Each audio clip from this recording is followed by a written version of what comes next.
प्रेमाच्या आमिषानं विद्यार्थिनीवर अत्याचार, राधानगरीतल्या तरुणाविरुद्ध पोक्सो अंतर्गत गुन्हा दाखल. वाढदिवस साजरा करण्याच्या बहाण्यानं लॉजवर नेल्याचा आरोप, जीवे मारण्याची धमकी दिल्याचाही फिर्यादीत उल्लेख.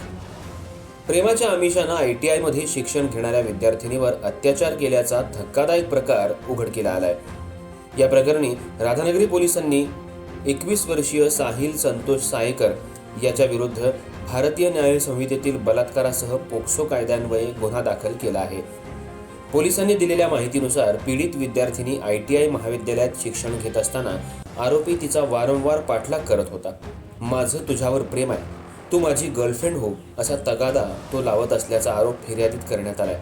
त्यानंतर वाढदिवस साजरा करण्याच्या बहाण्यानं आरोपीनं विद्यार्थिनीला खिंडी भरवडे परिसरातल्या एका लॉजवर नेलं.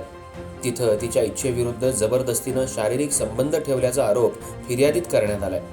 तसंच हा प्रकार कोणालाही सांगितल्यास जीवे मारण्याची धमकी दिल्याचाही उल्लेख तक्रारीत आहे. या प्रकरणी राधानगरी पोलीस ठाण्यात भारतीय न्याय संहितेच्या कलम 64, 74, 351(3) तसंच पोक्सो कायद्यान्वये गुन्हा दाखल करण्यात आला असून पुढील तपास पोलिसांकडून सुरू आहे.